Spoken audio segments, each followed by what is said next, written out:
이것이 복음이다. 보라, 하나님의 뜻이다. 마태복음 7장 21절 말씀입니다. 나더러 주여 주여 하는 자마다 다 천국에 들어갈 것이 아니요 다만 하늘에 계신 내 아버지의 뜻대로 행하는 자라야 들어가리라. 복음을 다시 설명합니다. 이사야 53장 5절 말씀. 주님이 찔리신 것은 우리의 허물 때문이요 주님이 상하신 것은 우리의 죄악 때문이라. 주님이 징계를 받음으로 우리가 평화를 누리게 되었고, 주님이 채찍에 맞음으로 우리가 나음을 얻게 되었습니다. 고린도후서 6장 2절 말씀이요 보라 지금이라. 은혜 받는 것도 구원받는 것도 지금입니다. 예수님은 성령으로 잉태하셨습니다. 6월절 어린 양 예수님이 이 땅에 오셔서 우리를 구원하셨고, 이제 그 주님은 침례받으실 때 우리의 모든 인류의 죄가 예수님에게 넘어가서 마귀에게 세 가지 시험을 광야에서 받을 때 다 승리하셨습니다. 그리고 3년만 동안 아버지의 일을 충실히 하시다가 십자가 못 박혀 돌아가시면서 우리의 모든 사망까지도 끝내셨습니다. 이 사실을 마음에 믿고 입으로 고백하면 구원받는다라고 되어 있습니다. 사람이 거듭나야 된다 그랬는데, 이 거듭난다는 것은 쉽게 얘기해서 뭐라고 했어요? 주인이 바뀐다라는 얘기입니다. 내가 주인이었었는데 예수 그리스도가 주인이 되셨다라는 말입니다. 예수님이 주인 되셔서 여러분 살아가고 있죠. 예수님이 하라고 하는 대로 하죠, 여러분. 예수님이 하지 말라 그러면 안 하죠, 여러분. 그죠? 그게 쉽지 않죠. 쉽지 않을 때 늘 교회를 생각하시면 됩니다. 쉽지 않을 때 교회를 생각하셔서 여기 교회에서 하시는 말씀이 늘 우리에게 하는 말씀이 있지라고 생각하면서 날마다 그렇게 생각하고 사는 것이, 그게 죽는 거고요. 그렇게 죽는 것이 사는 것입니다. 그래서 날마다 교회를 생각하고 내가 그 교회에서 흘러나오는 그 말씀대로 내가 순종하며 살아야지 하는 그런 마음을 가지고 살면 되는 거예요. 다 이렇게 100% 우리가 막 되는 것이 쉽지 않습니다. 그럼에도 불구하고 예수님의 믿음을 가지면 가능하구나라는 생각을 가지고 살면 되니까, 우리 믿음이니까 잘 안 되는 거지 예수님의 믿음이면 되겠지라고 이제 좋은 생각을 가지면서 기다리면 주님께서 여러분을 인도해 주실 것입니다. 거듭난다라고 하는 것은 주인이 바뀌었다라는 말이고, 다시 태어났다는 말이고, 땅에서 태어난 사람이 하늘로서 다시 태어났다는 그런 의미가 거듭났다는 말씀입니다. 사도행전 4장 12절 말씀이요 다른 이로서는 구원받을 만한 이름을 우리에게 주신 적이 없다. 예수님만 구원자다라는 말입니다. 구원자요 회복자요 치료자가 되신다, 예수님이요. 갈라디아서 2장 20절 말씀이요 내 믿음 말고 예수 그리스도의 믿음으로 너가 살아야 된다, 그렇게 말씀하고 있습니다. 예수 그리스도의 믿음은 변치 않다는 거죠. 내 믿음은 변함이 있다, 그러나 예수님의 믿음은 변함이 없다, 이런 말씀입니다. 베드로전서 1장 9절 말씀, 믿음의 결론이 영혼의 구원을 받는 것이다 라고 되어 있습니다. 영혼의 구원 참 중요하죠. 우리의 삶의 구원이니까. 누가복음 12장 20절 말씀, 어리석은 사람은 자기가 언제 죽을지도 모르고 그냥 이 땅에 있는 것을 위해서 살아가는 사람, 이게 어리석은 사람이에요. 그러니까 우리가 언제 죽을지라도 후회하지 않는 인생을 내가 살아야 되겠다, 이런 마음으로 여러분이 사시면 그 사람이 행복한 사람이고 믿음의 사람입니다. 베드로전서 2장 25절 말씀이요 베드로전서 2장 25절 말씀. 자, 우리가 예전에는 그런 사람이 아니었는데 주님에게 왔더니 주님이 우리의 영혼의 목자와 감독자가 되셨다. 그래서 우리를 영혼을 먹이시고, 그리고 영혼을 잘 보호하고 지키고 감독하시는 그런 분이시다. 우리가 그분에게 왔다. 그래서 여러분이 교회에 참석하는 거고요, 말씀 듣는 거고요, 그 말씀이 여러분을 먹이고 여러분을 지키고 보호하는 것입니다. 그게 베드로전서 4장 10절 말씀입니다. 선한 청지기로 살아가라 라고 되어 있습니다. 우리 것이 아니다, 다 네 거 아니라 하나님 거니까 너 선한 청지기로 살아야 된다. 사도행전 1장 8절 말씀, 성령이 임하시면 권능을 받아야 된다. 그 권능 받으면 성령 충만인데, 그 권능 받으면 예루살렘 온 유대와 사마리아와 땅끝까지 이르러 내 증인 된다 했습니다. 누가복음 24장 49절 말씀에 약속하신 성령의 능력입니다. 그 능력이 입혀질 때까지 이 성을 떠나지 말고 있어라 라고 했는데, 그게 예루살렘 성이죠. 지금으로 말하면 교회입니다. 그래서 교회, 그리고 우리 마음 안에 있는 그 말씀을 이야기합니다. 그것을 떠나지 말고 있어야 된다. 그러면 능력이 임할 거다라는 말이고요. 사도행전 2장 1절 말씀, 오순절 날이 임했다. 4절 말씀 보니까 성령 충만했다, 이렇게 말씀하고 있습니다. 이게 약속하신 대로 이루어졌다는 얘기죠. 오순절 날에 약속하신 대로 주의 능력이 임했다, 성령 충만이 임했다, 이런 말이거든요. 그러니까 성령 충만한 것이 주님의 능력입니다. 주님의 능력은 말씀으로 오는 거고요, 그리고 기도를 통해서 오는 것입니다. 이사야 56장 7절 말씀, 교회는 기도하는 집이다 라고 되어 있습니다. 하나님의 집은 교회고 교회가 기도하는 집이다 라고 되어 있습니다. 디모데전서 4장 5절 말씀에 하나님의 말씀과 기도로 거룩해진다 라고 되어 있습니다. 다른 거로 거룩해지는 게 아니라 말씀과 기도로 거룩해진다는 것입니다. 마태복음 7장 21절 말씀, 나더러 주여 주여 하는 자마다 천국 갈 것이 아니고 다만 하늘에 계신 내 아버지의 뜻대로 행하는 자라야 들어가리라 라고 되어 있습니다. 자, 나의 꿈과 하나님의 뜻을 어떻게 구분하는지 조금 설명을 더 하도록 하겠습니다. 내 욕심으로 이루어진 것은 일단 내 꿈입니다. 하나님의 꿈이 아니라 나의 꿈이다. 내 욕심으로 이루어진 것은 내 욕망이라 그렇게 말하죠. 근데 하나님의 뜻이라고 하는 것은, 뜻 이 자체가 델레마라는 단어에서 왔는데 이게 목적, 결정, 선택, 의지, 열망입니다. 이것이 델로에서 왔어요. 이 델로라고 하는 것은 결정하다, 선택하다, 기뻐하다, 원하다, 선호하다, 이런 말입니다. 그러니까 하나님이 정하신 거라는 얘기죠. 하나님이 정하신 약속, 하나님이 정한 약속대로 성령의 능력을 주셨다 했잖아요. 그러니까 성령이라고 하는 성령의 권능이 하나님의 뜻입니다. 그러니까 하나님의 뜻은 성령을 주시는 것이 하나님의 뜻이고요, 성령의 권능을 받게 하는 것이 하나님의 뜻입니다. 하나님께서는 약속한 걸 주잖아요. 그러니까 이 땅에 예수님이 오시는 것도 하나님의 약속입니다. 구약 성경에 계속 메시아가 온다고, 그리스도가 온다고 계속 약속하잖아요. 그 약속이 예수님을 통해서 이루어졌죠.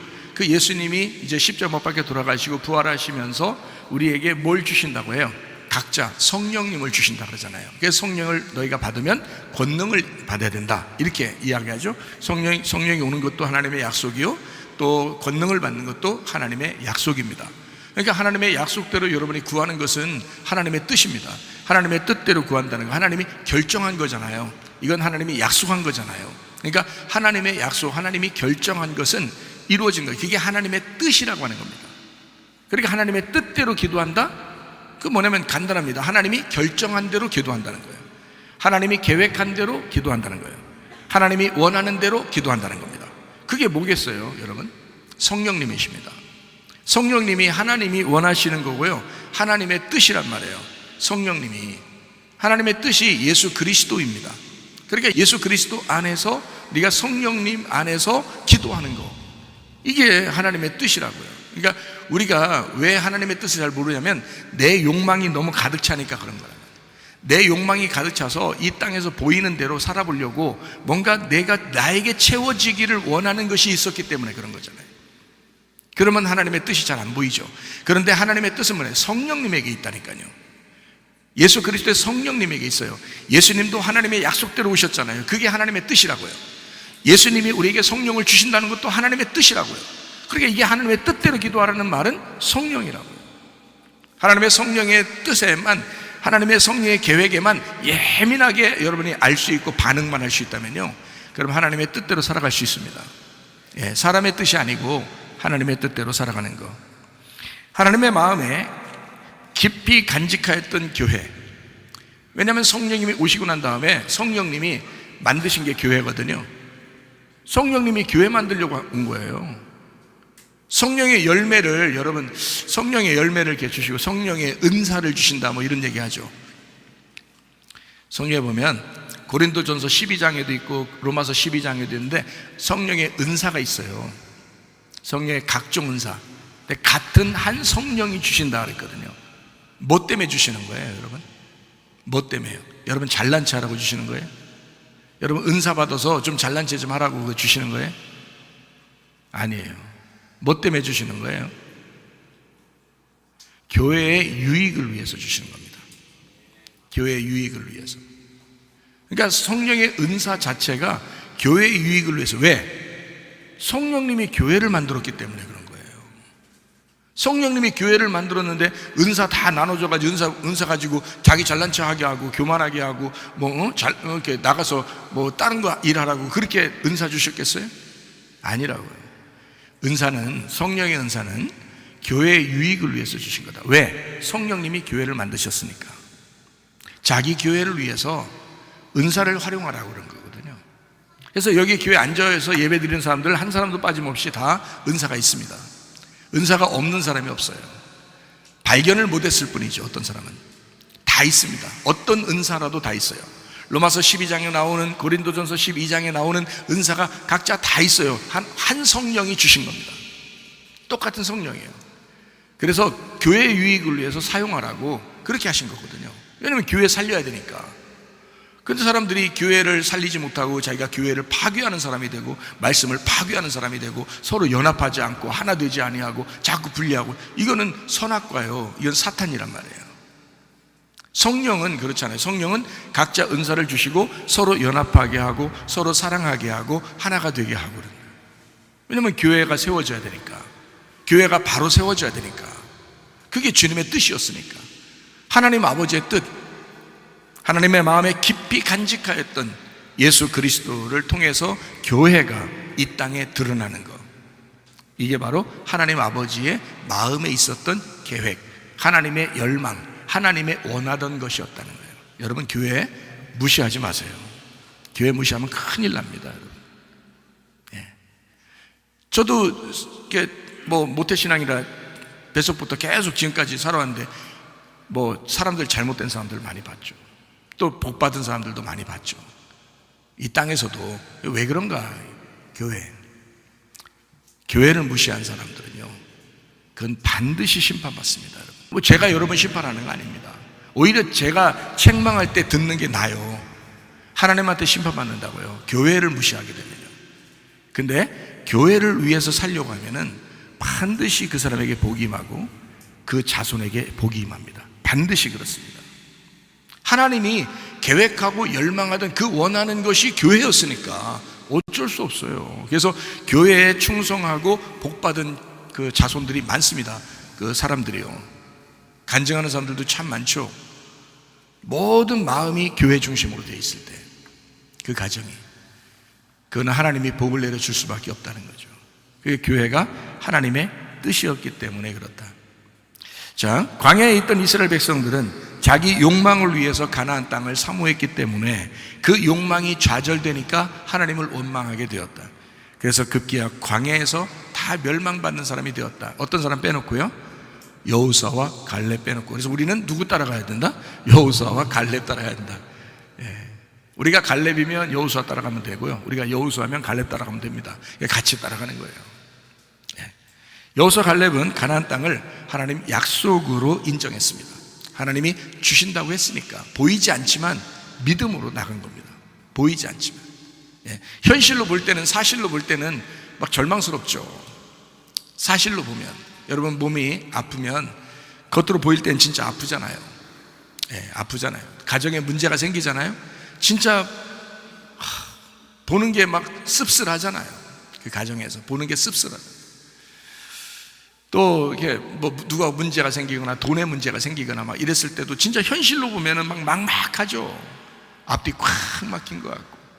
예, 그런 때가 있어요.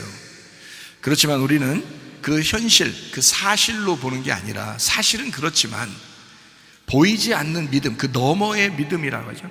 요단강을 건너간 그 가나안 땅의 믿음, 그 하나님의 약속이 분명히 있다라고 하는 것을 인정하고 나아가는 믿음, 보이지 않지만 여호수아 갈렙처럼 그 믿음으로 살아가면 반드시 하나님이 그 약속을 지키실 줄로 믿습니다. 네. 여호수아 갈렙이라는 사람이 하나님의 약속을 인정하다 보니까 민수기 13장 14장에 말씀에 있는 것처럼 하나님은 반드시 가나안 땅을 무조건 주실 것이다 라고 믿었습니다. 그래서 무조건 가나안 땅을 차지해야 되는데 함께 가야 된다는 거예요. 왜? 이 사람들은 자기들만을 얘기한 게 아니란 말이에요. 왜? 이 사람 하나님 뜻을 알았잖아요. 하나님의 약속을 알았잖아요. 그 사람들은 절대 자기 혼자를 생각하지 않습니다. 교회를 생각하거든요. 광야에 있는 이스라엘 백성들, 그 교회를 생각해서 함께 가자고 주장한 겁니다. 막 옷을 찢고 막 그냥 주장하고 그러죠. 같이 가자, 같이 가자, 우리 같이 차지하자, 막 이렇게 얘기하잖아요. 교회를 사랑하기 때문입니다. 그 백성 전체를 사랑하기 때문입니다. 우리 교회도 마찬가지예요. 한 사람 한 사람 여러분 각자 있는 것 같지만 전체가 모여서 교회이거든요. 그래서 서로가 다 잘 돼야 돼요. 서로가 다 복을 받아야 돼요. 여기 있는 사람들 영적 복을 누리셔야 되고요. 여러분 또 이 땅에서도 잘 되셔야 합니다. 그러니까 영적 복이 먼저예요. 영적 복이 없이 이 땅에 잘 되기만 하면 사람이 타락하기 쉬워요. 그리고 교만하고, 그런 건 다 소용없어요. 그런 거 하나도 안 부러워. 그런 거 부러워할 필요도 없어요. 영적인 축복을 먼저 부러워하셔야 돼요. 영적인 축복. 진짜 영적인 여호수아와 갈렙 같은 믿음이 저 사람에게 있구나. 나도 저런 믿음을 가지고 살아가야 되겠다. 이렇게 영적 축복을 받은 사람들이 되셔야 합니다. 하나님의 뜻은 이스라엘 백성 전체에 있다. 하나님의 뜻은 교회 전체에 있다. 그러니까 한 사람 한 사람도 중요하지만 그 한 사람 한 사람을 통해서 하나님은 교회를 이루시려고 하는 그 하나님의 계획이 있기 때문이다. 자, 사도행전 20장 28절 말씀이요. 하나님이 자기 피로 사신 교회라 이렇게 말씀했습니다. 그래서 교회를 사랑하는 것이 하나님을 사랑하는 것이다 라고 말씀하는 겁니다. 자기 아들과 딸을 사랑해주는 사람을 그 자녀의 부모가 좋아하듯이 예수님을 사랑하는 자를 하나님이 기뻐하십니다. 예수님하고 우리하고 떨어진 사람들이 아닙니다. 예수님이 뭐라고 그래요? 교회의 머리가 되신다 그러죠. 우리는 그리스도의 몸이라 그러죠. 그러니까 머리하고 몸이 떨어질 수가 있어요, 없어요? 없어요. 떨어지면 안 된다고요. 간혹 살이 쪄서 목이 안 보이시는 분들도 있어요. 그건 괜찮아. 뭐만 있으면 사람이니까. 머리하고 몸만 있으면 사람. 간혹 팔다리도 없으신 분들도 있잖아요. 그래도 그 사람을 갖다가 뭐 욕하고 그럴 수 없죠. 왜냐하면 그분도 인간이고 사람이니까. 그럼 뭐가 있어야지 인간이가 사람이라 그래요? 머리하고 몸이 있어야지. 그래요. 그래서 몸에 이제 붙은 지체라고 그러죠. 팔이나 다리나 뭐 손톱이나 이런 것들은 몸에 붙어 있는 지체라 그러죠. 근데 전체적으로 크게 볼 때는 머리하고 몸이거든요. 머리하고 몸. 그래서 성경에는 그 두 가지를 얘기하는 거예요. 하나는 신랑이고 하나는 신부야 이렇게 말하는 거예요. 신랑이 예수님이고 예수님은 머리야. 그러니까 누구 말 따라야 돼? 신부가 신랑 말 따라야 되겠죠? 그러니까 여러분도 신랑 말 따르는 게 더 낫겠죠, 그죠?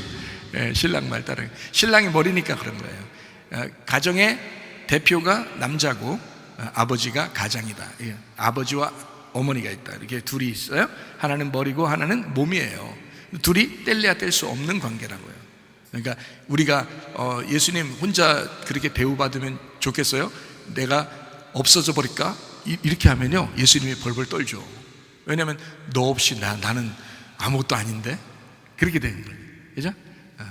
그러니까 예수님도 마찬가지예요. 야, 네가 그렇게 너 자신 주장하고 말이야 내가 한번 없어져 버릴까? 그러면 우리는 아무것도 아니에요. 이 몸 아무것도 아니라고. 머리가 없는데 아무 소용없지 이거. 그러니까 몸만 둥둥둥 떠다닌다고 생각해보세요. 몸이 그렇게 중요해서 몸이 둥둥둥 떠다녀. 이게 무슨 괴물이지 뭐예요. 그래도 우리 몸이 없어. 그럼 머리만 또 둥둥둥 떠다녀봐. 이거 엄청 괴물입니다. 그러니까 항상 목은 좀 살쪄서 안 보여도 머리하고 몸은 꼭 있어야 돼요. 머리하고 몸은 꼭 있어야 돼요. 그래서 그리스도와 교회가 서로 하나 된다. 신랑과 신부가 하나 됐다. 이게 성경의 창세기부터 요한계시록까지 핵심이에요. 그러니까 교회가 여러분 나는 예수님을 사랑해. 근데 교회는 뭐 무시해. 야 진짜 부드럽게 얘기하죠. 야 그러면 안 돼. 어리석은 사람이야. 그리스도는 교회를 위해서 사셨어. 교회 만들려고 자기의 몸을 만들려고 사신 거야. 그러니까 교회와 그리스도는 뗄래야 뗄 수가 없어. 머리하고 몸은 뗄래야 뗄 수가 없는 게 성경이고 성경의 핵심 하나님의 뜻 이거는 계획된 거란 말이에요. 하나님의 뜻이라는 건 뭐라고요? 델로라는 말이 뭐라고요? 계획된 거라고요. 계획된 하나님의 열망, 계획된 하나님의 그 마음속에 있는 하나님의 그 조직, 하나님의 열망, 하나님이 결정한 것이란 말이에요. 그러니까 하나님 결정해 놨으니까 못 거슬러 이거는. 그러니까 저도 교회를 위해서 충성해야 되고요. 여러분도 교회를 위해서 충성하는 거예요. 이 몸을 충성하면 어떨 때는 우리 그 학생이 저는 여자들한테는 이렇게 나 어깨 아파 죽겠어 이렇게 잘 안 해요. 여자들한테는 여자를 싫어서 그런 게 아니라 여자한테 하면 안 되니까 우리 남학생들이 있거든요. 남학생들한테 야 목사님 어깨가 너무 힘들어 아파 죽겠다 이렇게 하잖아요. 그러면 남학생이요 막 여기 하는데 어깨가 으스러질 것 같아. 이 젊은 애들이니까 막 힘이 막 그냥 꽉 해가지고 막 어깨를 뒤로 꺾어 올라갈 정도로 막 하거든요. 그러니까 근데 시원해. 근데 시원해. 그러면 시원하다는 말을 어깨가 해요, 입이 해요? 입이 한다니까. 아프다 이거지. 시원하다야. 이렇게 한단 말이야. 그러니까 자, 어깨를 눌렀는데 입에서 시원한 거야. 기분이 좋단 말이야. 머리에서 기분이 좋단 말이에요. 그죠? 그러니까 몸한테 수고해 줬는데 머리가 기분 좋아한다는 거지. 여러분, 교회를 수고하고 교회에 헌신하고 교회에 봉사하고 교회에 충성하는데 예수님이 아주 기뻐하시는 거예요.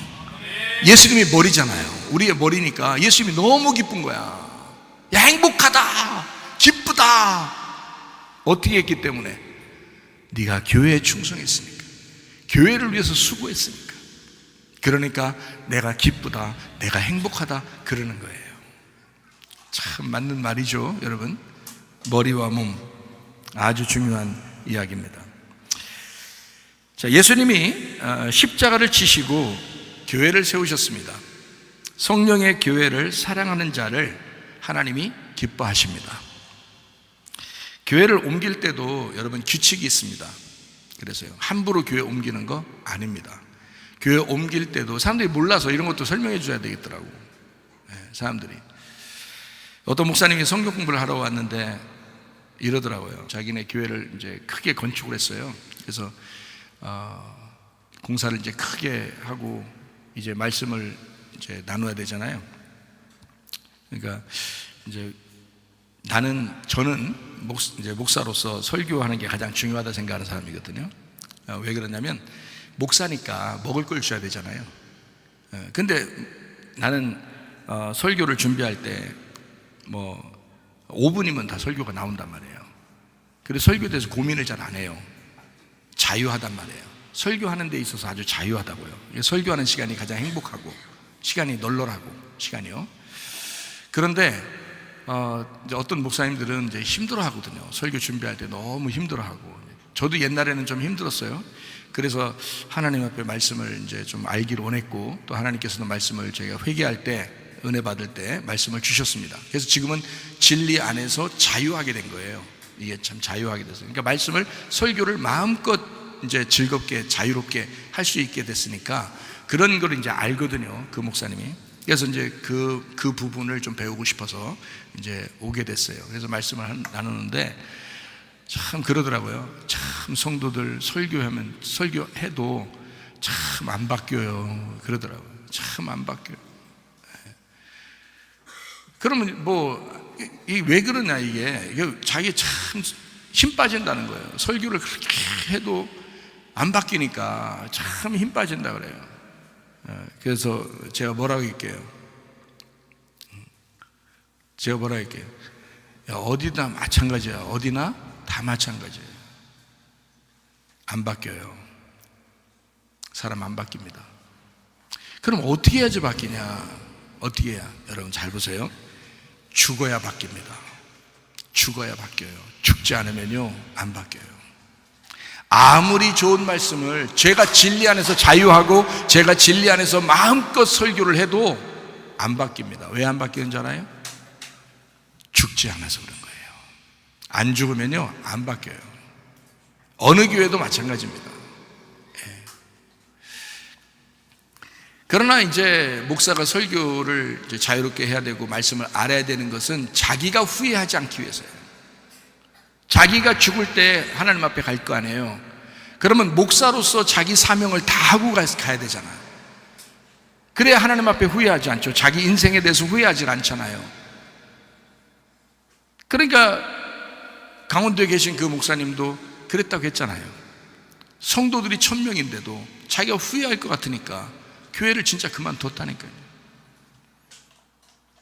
저를 한 번 만나고, 두 번 만났구나. 한 번 만나, 한 번 보고, 두 번 보고, 자꾸만 못 보고 2번 만나고서 교회 그만둬버렸어요. 제가 그만두라고 안 했거든요, 분명히 진짜. 교회도 어마어마하게 고래등처럼 크게 교회를 크게 지었는데 가운데서. 아이, 그러면 그 큰 교회에서 제가 목사로 좀 세미나도 좀 가서 하고 그러면 좀 좋아? 그렇게 따지면 뭐 그런 거 뭐 많이 바라는 것도 아니지만, 그런데 이 목사님이 자기 살아야 되겠다는 거예요. 자기가 살아야 되겠다고 그러면서 교회를 그만뒀으니 내가 어떡하냐고. 못 갔잖아요. 그만큼 목사들이 갈등합니다. 자기가 후회할 것 같다는 거예요. 자기 인생에 대해서, 목회의 인생에 대해서 후회할 것 같다는 거예요. 근데요, 이제 이번 주에 목사님 공부하러 오신 목사님도 마찬가지고 후회할 것 같아서, 그래서 말씀을 알아야 되겠다는 거예요. 목사니까. 여러분은 설교하는 게 아니지만 목사들은 설교해야 되잖아요. 그래서 제가 정말 제가 어디든지 언제든지 누구한테나 마찬가지 말하죠. 저는 적어도 목사로서 후회 안 할 거다는 거예요. 목사로서 후회 안 할 것이다. 왜? 말씀이 있잖아요. 계속 생수가 흘러나온다. 계속 우물이 파진다 이거예요. 물을 팠는데 물이 계속 또 새 솟아나니까 또 그걸 길어냈는데 또 솟아난단 말이에요. 또 길어낸단 말이에요. 또 길어낸단 말이에요. 한 말씀을 가지고도 수십 개를 설교를 할 수 있으니 말이에요. 창세기부터 요한계시록까지 울타리가 딱 쳐져 있으니 자신 있죠. 근데 여러분이 만약에 목사라고 생각한다면 말씀에 대해서 자신이 없으면 얼마나 후회하겠습니까? 나중에 자기가 진짜 사람들 질질 끌려다니면서 목회했다 이렇게 생각하면 이거는 뭐 말도 안 되는 소리거든요. 저는 후회하지 않으려고 여러분에게 떳떳하게 설교하고, 그리고 있는 그대로 얘기하고, 그래도 안 바뀌는 사람들이 있다. 왜? 죽지 않았기 때문이다. 죽지 않았기 때문이다. 그런 교회가 태반입니다. 하나님은 교회를 사랑하는 사람을 하나님이 기뻐하십니다. 저는요, 이거 분명합니다. 이거는 내 평생에 죽을 때까지 이거는 설명할 것입니다. 그것 때문에 저를 세우신 거니까 하나님이. 교회의 비밀에 대해서 여러분에게 알려주라고, 하나님 아버지의 그 비밀, 그리스도의 비밀을 설명해 주라고 저를 세워놨거든요. 이것만 알아도 하나님의 뜻을 깨달거든. 하나님의 계획인데, 하나님이 원하는, 하나님이 정하신 결정이라고요. 이게 그리스도와 교회가, 머리와 몸이, 신랑과 신부가, 그게 하나님이 정하신 하나님의 뜻이라고요. 이걸 벗어나서 하나님 뜻을 뭐 구합니다, 하나님 뜻대로 살게 해주세요, 100번 1000번 해보세요. 안 된다니까. 그건 안 된다고요. 하나님의 뜻은 결정되어 있는 거라고요. 이미 정해져 있는 거란 말입니다. 하나님의 계획, 하나님의 열망으로 정해져 있다. 그게 뭐냐면 첫 번째는 그리스도요, 두 번째는 교회입니다. 그래서 교회를 사랑할 때 그리스도가 기뻐하고, 그리스도를 사랑할 때 하나님이 기뻐하시는 거예요. 그래서 교회를 사랑하는 것밖에 방법이 없어요. 지금은. 여러분, 제가 목사이기 때문에만 얘기하는 게 아니라는 거죠. 제가 성도라도 그렇게 살 것입니다. 저도. 왜냐면 내가 후회하지 않아야 되니까. 내 인생 가운데 나도 어느 날 죽을 것이니까, 그때 후회하지 않으려면, 그때 주님 만날 때 칭찬받으려면 내가 교회를 위해서 난 충성하다 가야 되겠다. 나는 그렇게 살 것이란 말입니다. 여러분, 하나님의 뜻이요, 여러분 뜻대로 살다가, 여러분 욕망대로, 여러분 정욕대로 살다가 멸망받으면요, 여러분만 손해입니다. 하나님 뜻대로 살으셔야 됩니다. 하나님 뜻대로 살아야 돼요. 한 번 인생 사는 건데, 한 번 실패했다가, 실패는 성공의 어머니라고 그래가지고 두 번째 다시 태어나서 한 번 살아보려면 그러면 괜찮겠죠. 한 번 해볼만 하겠지. 그러나 안 해요. 인생은 한 번이라고. 인생은 나그네 길. 인생은 한 번 태어났어요. 여러분, 한 번 살아야 돼. 후회하는 인생 살지 말길 바랍니다. 그래서 교회를 함부로 옮기면 안 된다는 거예요. 규칙이 다 있어요. 고린도후서 3장 1절 말씀입니다. 우리가 다시 자천하기를 시작하겠느냐? 우리가 어찌 어떤 사람처럼 추천서를 너희에게 붙이거나 혹은 너희에게 받거나 할 필요가 있느냐? 서로 잘 아는데 라는 말이거든요.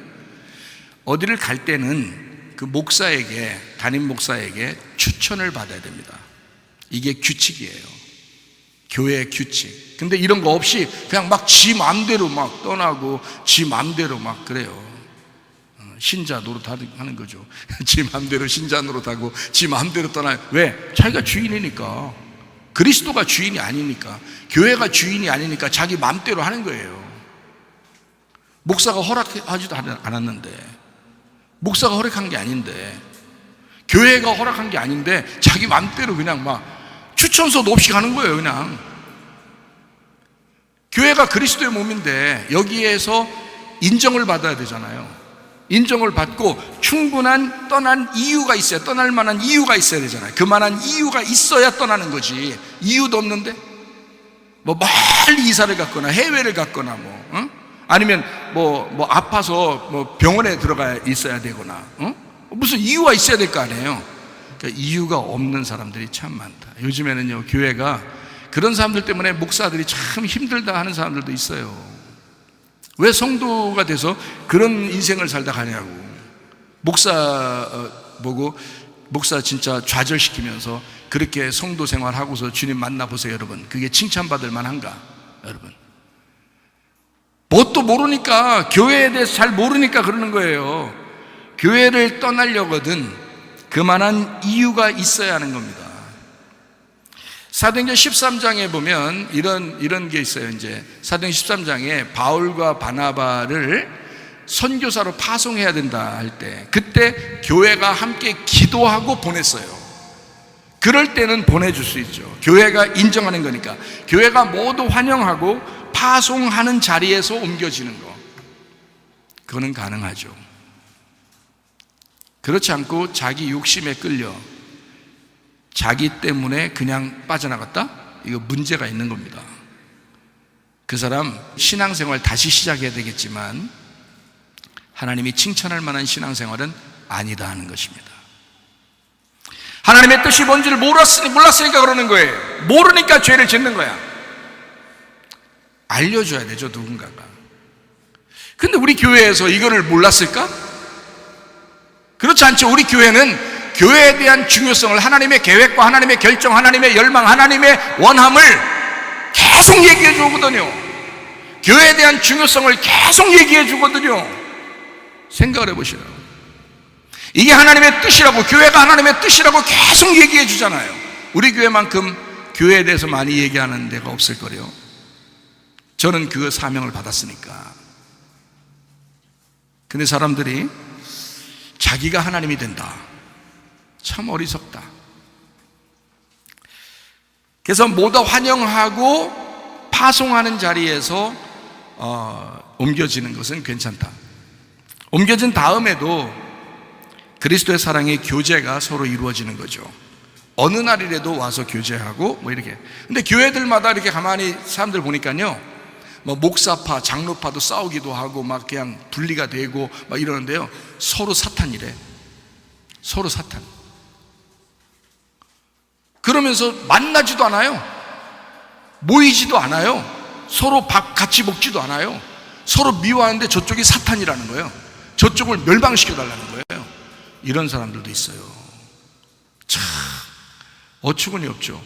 교회가 뭔지를 몰라서 그렇습니다. 한 피로 세워진 교회의 일원이기 때문에 우리가 어디에 옮겨져도 서로 사랑의 교제가 있어야 되거든요, 원래가. 근데 그게 안 된다고. 이상하잖아요. 이상하죠. 참 이상하면 직접 가야 되는데. 근데 사람들이요, 교회를 떠나는 사람이 자기를 알아주지 않는다고 떠납니다. 누구 때문에 기분이 안 좋아서 떠난다고 그럽니다. 그거는 교회를 잘 몰라서 그렇습니다. 하나님의 뜻이 무엇인지를 분별하지 못해서 그렇습니다. 교회가 자기 마음의 중심이 아니어서 하는 짓입니다. 교회를 몰라도 너무 몰라서 하는 짓입니다. 자기 욕심에 끌려 미혹된 것입니다. 사탄의 역사예요. 그 속에 마귀가 틈탄 것입니다. 마태복음 7장 21절 말씀이요, 나더러 주여 주여 하는 자마다 다 천국에 들어갈 것이 아니오 다만 하늘에 계신 내 아버지의 뜻대로 행하는 자라야 들어가리라. 주여 주여 한다고 천국 가는 것이 아닙니다. 아버지의 뜻대로 행하는 사람이 천국 간다라고 되어 있습니다. 성경에서 말하는 하나님 아버지의 뜻은 아주 간결합니다. 예수 그리스도의 십자가의 죽음, 그리고 부활의 성령님을 통한 예수님의 몸이 되는 것, 이것이 아버지의 뜻입니다. 자, 뭔지 아시겠죠? 아버지의 뜻이 이제 뭔지 아시겠죠? 자, 다시 한번 말합니다. 성경에서 말하는 하나님 아버지의 뜻이라는 게 있는데, 그 아버지의 뜻은 다른 거 없습니다. 다른 거 없습니다. 예수 그리스도의 십자가의 죽음과 부활의 성령님을 통한 그리스도의 몸이 되는 것이다. 이것이 아버지의 뜻입니다. 이건 확실합니다. 성경 어디를 쳐다봐도 확실합니다. 창세기부터 요한계시록까지 전체를 쳐다봐도 확신합니다. 이것은 확실한 것입니다. 하나님 아버지의 뜻, 교회가 곧 하나님 아버지의 뜻입니다. 성령님 중심과 말씀 중심과 교회 중심이 하나님 뜻입니다. 이것은 모두 결정되어 있는, 이미 정해져 있는 하나님의 계획, 하나님의 열망, 하나님의 원함이란 말이죠. 이것을 하나님의 뜻이라고 그래요. 하나님 아버지의 뜻은 이미 정해져 있는 거예요. 자, 뭐가 정해져 있다고요? 성령님 중심으로 살아야 되는 거, 말씀 중심으로 살아야 되는 거, 교회 중심으로 살아가야 하는 거, 이것이 정해져 있는 하나님의 뜻이었다. 근데 여러분이 아마 이 말씀을 들을 때 어떤 사람은 마음에 부담이 되는 사람도 있을지 모르는데, 왜냐하면 자기 속에 나는 교회 중심으로 살고 싶지 않은데 그냥 우리 집구석 그냥 중심으로 살고 싶은데, 아유 저 목사님 자꾸 교회 중심으로 살으라고 얘기를 한대 라고 얘기하면 좀 부담스러울 것입니다. 그러나 왜 부담스럽게 되었느냐 하는 것입니다. 여러분 마음속에 왜 부담스럽게 되었느냐? 자기 욕망입니다. 자기 마음대로 살고 싶은 거거든요. 이 땅에 욕심 있는 거거든요, 여러분. 그게 왜 부담스럽습니까? 성경에 있는 나는 그대로를 설명하는 겁니다. 성경에 있는 그대로 하나님의 뜻은 이것입니다 라고 정확하게 확실하게 얘기하는 겁니다. 이것은 우리가 죽을 때까지 들어야 할 말씀이고, 이 사명, 다시 말하면 하나님의 뜻에 대한 사명을 저에게 맡겨주셔서 저는 목사로서 양심껏 후회하지 않는 설교를 해야 된단 말입니다. 여러분 눈치 보면서 여러분 기분 나빠할 것 같아서 교회에 대한 얘기를 조금 접어두고 여러분 집구석 잘 되는 것에 대해서만 얘기한다면 이거 문제 있는 목사예요. 여러분 집 잘 돼야죠. 그렇지만 교회가 우선이란 말이에요. 교회를 하나님이 세우시려고 하는데, 여러분 가정은 결혼하면 그냥 세워져. 결혼하면 그냥 세워진다고, 그냥 가정이. 근데 교회는 여러분 결혼했다고 교회 세워지는 거 아닙니다. 교회는요, 하나님이 세우셔야 되는 거예요. 하나님이 세우셔야 교회가 세워지는 거야. 여러분 지나가다가 여자랑 남자랑 눈 찡긋해 만나면 그냥 가정 세워져요. 응? 거기다가 둘이 그냥 잠만 자면 그냥 아기까지 나서 가정이 생겨. 가정 만드는 건 간단합니다. 교회 다닌다고 가정이 세워지는 게 아니에요. 교회 안 다녀도 가정 다 세워요, 자기들끼리. 알아요? 그런데 교회는 교회에 나와야 교회가 세워져요. 교회 안 나온다고 교회 세워지는 게 아니라고. 교회는요, 여러분이 세우는 게 아니에요. 하나님의 집이기 때문에 하나님이 세우시는 거예요. 하나님의 가정이니까. 근데 교회를 무시해. 그 하나님의 뜻이 뭔지 모르니까 뭐가 두려운 줄 몰라. 두려운 줄 몰라요. 그냥 마음대로 살려고 그래. 자기 정욕에 끌려서 미혹된 것이라는 거죠. 교회가 하나님의 뜻입니다. 교회가요. 여러분 교회에 정말 중심으로 여러분 사셔야 돼. 진짜 중요한 것이기 때문에 그래요. 자, 모든 결정에도 지금 하나님의 뜻으로 내가 하느냐, 내 뜻대로 하는 거냐, 이거 다 적용될 수 있습니다. 생각해봐요. 공부하는 이유가 있습니다. 꿈을 갖고 비전을 품는 이유가 있을 겁니다. 시험을 보고 대학에 가는 이유가 있을 것입니다. 직장을 선택해야 되는 이유가 있을 겁니다. 남자친구, 여자친구를 사귀는 이유가 있을 것입니다. 결혼을 위한 선택하는 것도 이유가 있을 겁니다. 결혼하고 살아가는 이유가 있을 겁니다. 자녀를 낳고 자녀를 키우는 이유가 있을 겁니다. 나는 왜 자녀를 낳아야 하며 나는 왜 자녀를 키워야 되는지 한 이유가 다 있을 거란 말이에요. 교회와 목장 생활에도 이유가 있습니다. 이웃과 생활하는 데도 이유가 있을 겁니다. 그러면 잘 생각해 봐요. 하나님의 뜻 가운데서 내가 그 이유, 그 목적을 가지고 내가 지금 이 생활들을 하고 있는가? 공부하는 것도, 직장생활하는 것도, 결혼하는 것도, 자녀를 낳는 것도. 자, 여러분 그 이유가 분명합니까? 뭐 때문에 그렇게 살아가는지 모르고 혹시 하는 거 아닙니까? 잘 생각해 봐요. 어떤 사람은 자녀 때문에 교회 포기합니다. 어떤 사람은 남편 때문에 교회 포기합니다. 어떤 사람은 아내 때문에 교회를 포기합니다. 어떤 사람은 부모님 때문에 교회를 포기합니다. 자, 이상하지 않습니까? 뭔가 이유가 분명해야 되는데 이유가 불분명하단 말이에요. 그러니까 자기가 생각하기 좋은 대로 그냥 생각하는 거예요.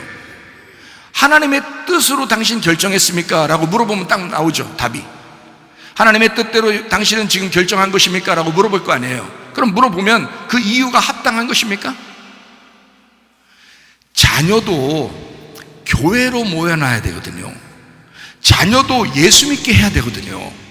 자녀한테도 예수 그리스도가 머리가 되도록 만들어야 되거든요. 근데 이유가 교회를 중심으로 이유가 있는 게 아니라 자녀 때문에 교회는 떠나도 되고, 직장 때문에 교회는 떠나도 되고, 학교 때문에 교회는 부모 때문에, 남편 때문에, 아내 때문에 교회는 떠나도 되는, 돈 때문에도 교회 떠나게 되는. 참 어처구니 없는. 옛날에 어떤 학생이 있었는데, 지금 걔가 교회 다니나 안 다닐까 아마. 근데 옛날에 한번 우리 교회 나오는 학생이 있었는데, 고등학교 때, 옛날 그때가 한 30년 전쯤 되니까요.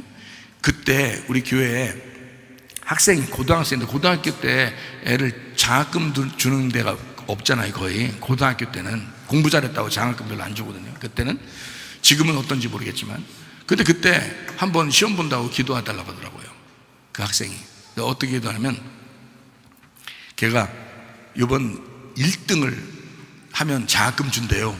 그러더라고요. 1등 하면 장학금 준대요. 야, 그래가지고 기도하고 싶대, 괜히. 그래서 어떻게, 너 1등 하면 좋겠냐? 그러니까 그렇다는 거예요. 장학금 타고 싶다는 거예요. 기도해줬어요. 근데요, 그 주에 시험을 봤거든요. 얘가요, 전체 1등 했습니다. 그래서 장학금 100만 원을 탔어요. 그때 시기에 100만 원을. 그 100만 원 가지고 날랐어요. 이게 뭐요, 이게? 이게 뭐냐고. 아니, 그거 교회 가지고 이제 분명히 기도해서 얘가 지금 1등 한 거는 사실이에요. 그러니까 얘가 생각할 때 이거 헌금해야 되겠거든? 천열매잖아. 1등 했잖아. 천열매잖아. 전체 1등 해본 적이 처음이잖아. 장학금 받은 것도 처음이잖아. 천열매잖아. 우리가 천열매 드리면 용돈도 다 나눠주고 그럴 거 아니에요. 그러면 되거든? 야, 근데 그 욕심이 갑자기 딱 생겼는가 봐요. 이게 큰 돈이거든요. 학생한테는 그게 큰 돈이에요. 이거 가지고 날려버린 거야. 야, 이런 애도 있더라고. 그게 뭐야?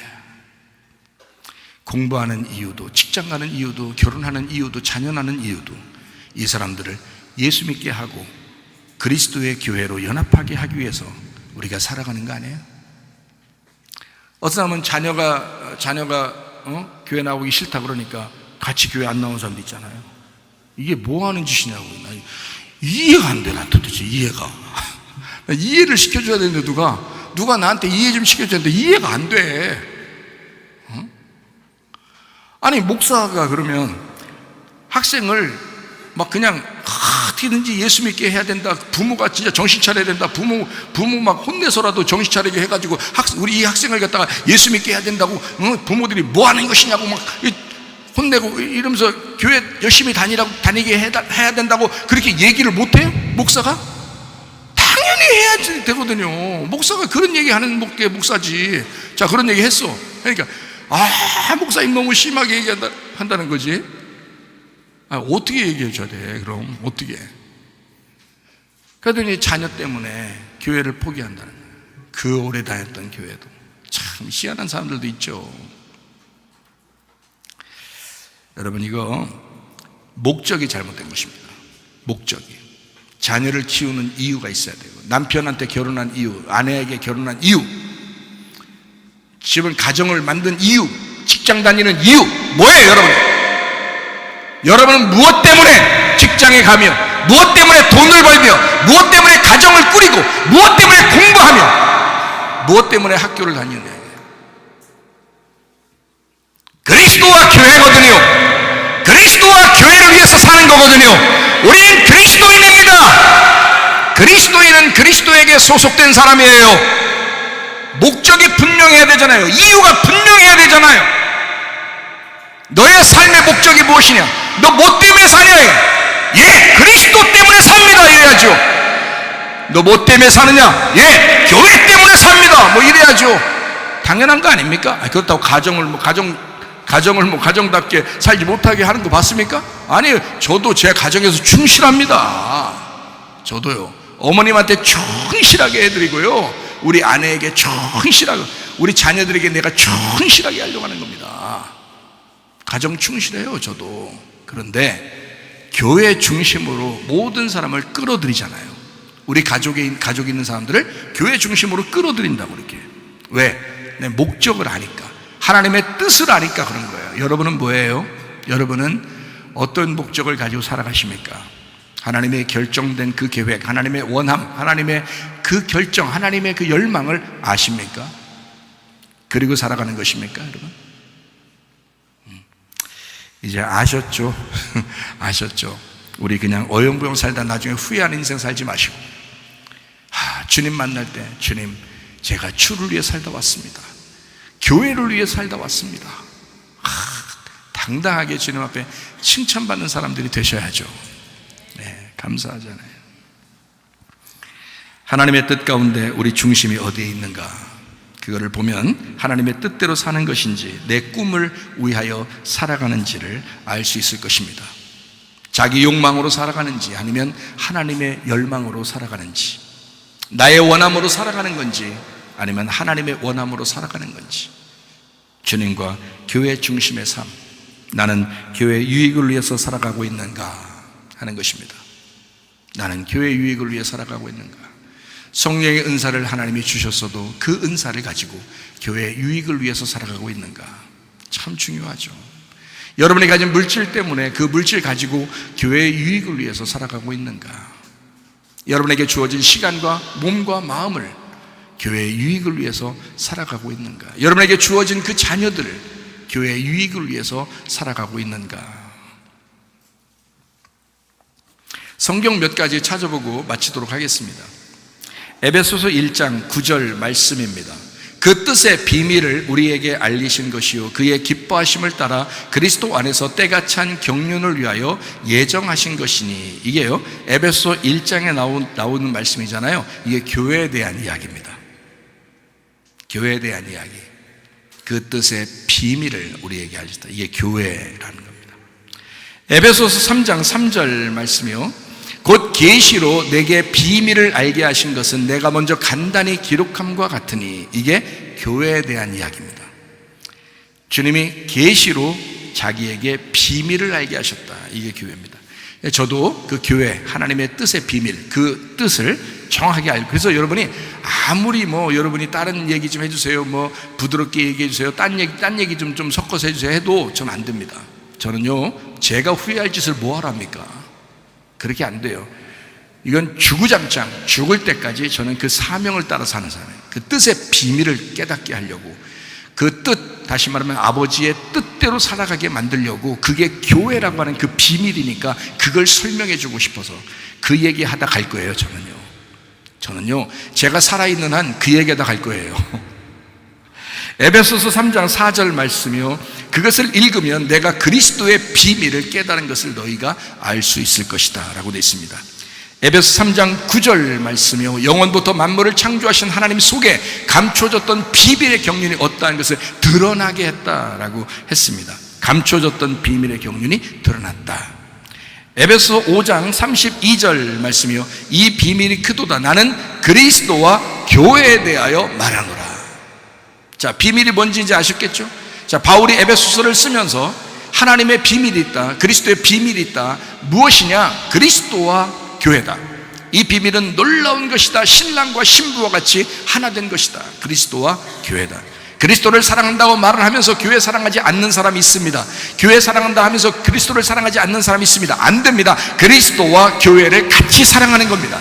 그런데 그리스도가 보이지 않으니 교회 안에 계신 그리스도를 사랑하는 것은 교회를 사랑하는 것이 그리스도를 사랑하는 것이다. 이렇게 되는 것입니다. 에베소 6장 19절 말씀입니다. 또 나를 위하여 구할 것은 내게 말씀을 주사 나로 입을 열어 복음의 비밀을 담대히 알리게 하옵소서 할 것이니, 제가 그 사명 받았습니다. 제가 이 사명 받은 거예요. 그러니까 저를 위해서 기도할 때는 하나님, 우리 목사님이 그 사명 받았다는데 죽을 때까지 주구장창 그리스도의 비밀을 설명하고 교회에 대한 사명을 설명하다가 주님 만나게 해주십시오라고 기도하면 딱 맞는 얘기예요. 그게 복음이니까. 그게 복음의 비밀이라고요. 저에게 맡겨주신 바울도 그걸 맡았다고요. 바울도. 그래서 바울이 교회에 대한 그 비밀을 아주 많이 깨달은 사람이고요. 제가 이렇게 보니까, 성경을 보니까 바울에게 비춰진 그 빛이 놀랍습니다. 그 교회에 대한 그 빛은 바울의 시대에 와서 확 열렸습니다.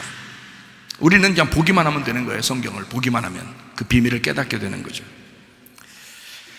골로새서 1장 26절 말씀입니다. 이 비밀은 만세와 만대로부터 감추어졌던 것인데 이제는 그의 성도들에게 나타났고, 교회잖아요. 교회, 성도들. 그 비밀은 성도들에게 나타났다. 그런데 그 비밀을 모르고 사는 사람이 얼마나 많은가? 응? 아주 어리석죠. 불쌍하죠. 여러분, 비밀은 만세와 만대로부터 감춰졌던 것인데 이제 성도들에게 나타나서 교회를 만들었단 말입니다. 여러분, 참 놀랍죠. 골로새 1장 27절 말씀이요, 하나님이 그들로 하여금 이 비밀의 영광이 이방인 가운데도, 우리가 우리 이방인들죠, 이방인 가운데 얼마나 풍성한지를 알게 하려 하심이라. 이 비밀은 너희 안에 계신 그리스도니 곧 영광의 소망이라. 그 비밀이 이방인 가운데로 나타나서 이방의 교회가 얼마나 많아졌습니까? 놀랍죠. 골로새서 2장 2절 말씀입니다. 이는 그들로 마음의 위안을 받고 사랑 안에서 연합하여 확실한 이해의 모든 풍성함과 하나님의 비밀인 그리스도를 깨닫게 하려 함이라. 하나님의 비밀이 그리스도래요. 골로새서 4장 3절 말씀이요, 또한 우리를 위하여 기도하되 하나님이 전도할 문을 우리에게 열어주사 그리스도의 비밀을 말하게 하시기를 구하라. 내가 이 일 때문에 매임을 당하였노라. 예, 그리스도의 비밀, 이게 뭐예요? 교회입니다. 교회. 골로새서 4장 4절 말씀입니다. 그리하면 내가 마땅히 할 말로서 이 비밀을 나타내리라. 그 비밀이 뭐라고요? 그리스도를 통한 교회에 세워짐입니다. 네, 교회에서. 어떤 교회를, 그러니까 이번 성경 하시러 오신 그 목사님이 하실 말씀이, 어떤 큰 교회가 있는데 그 교회에서 강조하기를 모든 것을 다 구원받기 위해서 모든 사람이 구원받는 게 그렇게 중요하다.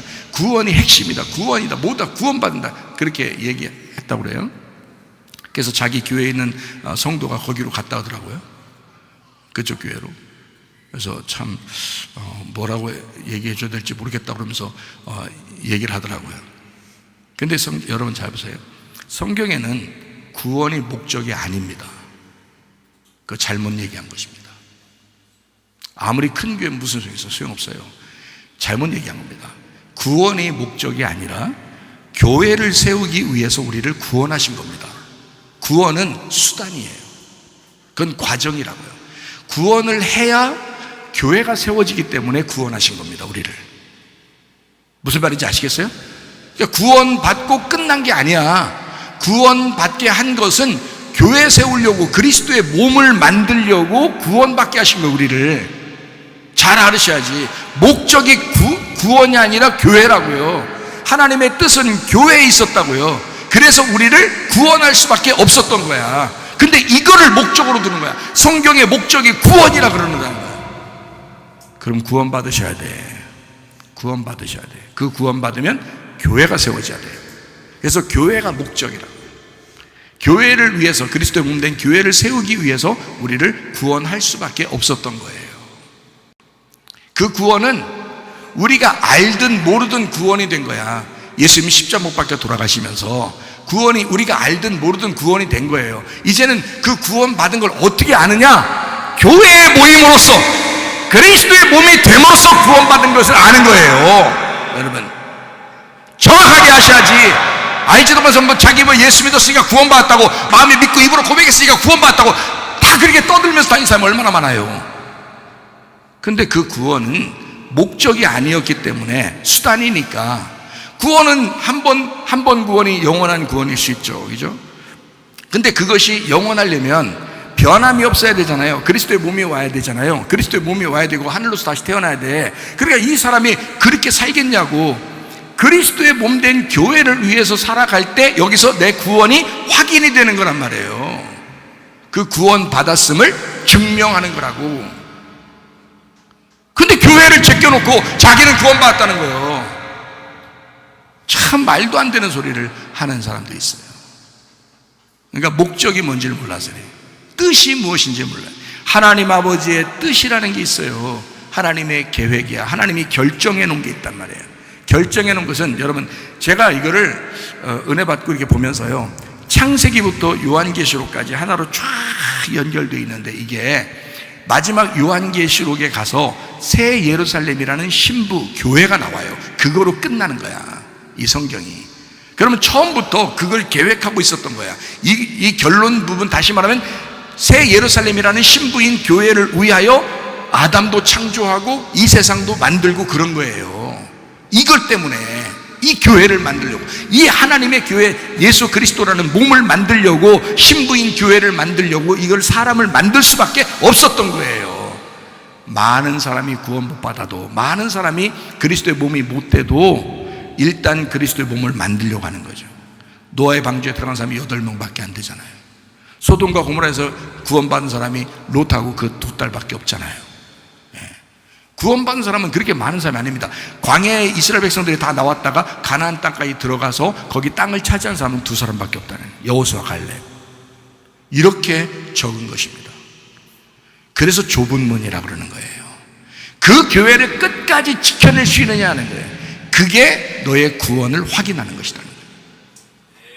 성경의 마침표니까, 그게 성경의 마침. 그래서 중간에 자꾸 멸망하는 거예요. 사람들이 중간에, 그 중간에 멸망하도록 사탄이 오는 거고요. 그 사탄의 사람들이 넘어진 거란 말입니다. 왜냐면 사탄은 하나님의 뜻을 거스리려고 그러고 하나님의 뜻대로 되지 않게 하려고 하는 게 사탄이니까. 근데 하나님의 뜻은 분명히 이루어질 것입니다.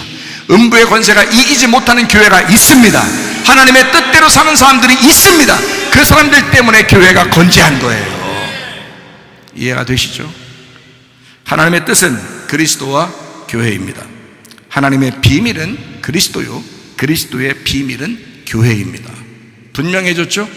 분명했습니다. 이제 말을 정리합니다. 최초의 가정도 하나님이 디자인하고 만드셨습니다. 자신의 몸 된 교회도 자기가 직접 만드셨습니다. 가정을 이룬 목적 이상으로 교회를 이룬 목적은 더 중요합니다. 성령을 체험하면 이 모든 것을 알게 될 것입니다. 성령님이 해답입니다.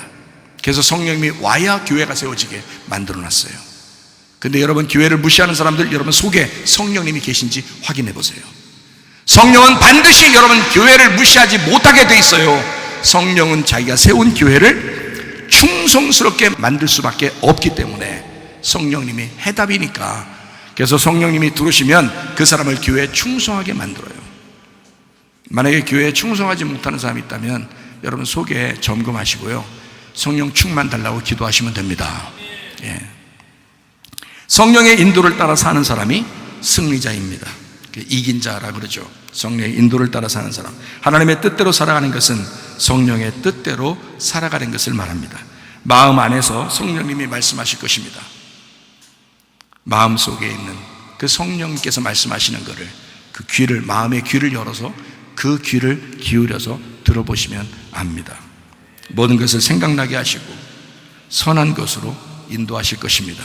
여러분 그 성령으로 충만하게 살다가 주님 만나시기를 바랍니다. 우리 하나님 아버지 사랑과 은혜를 감사를 드립니다. 하나님, 주님의 뜻이 무엇인지 알았습니다. 그리스도의 비밀이 무엇인지 알았습니다. 하나님, 그리스도와 교회가 연합하여 하나 되고, 하나님 우리 모두가 그리스도 안에서 서로 사랑하고 하나 되어 연합하여 그렇게 주님과 동행하다가 주님 만나게 도와주시옵소서.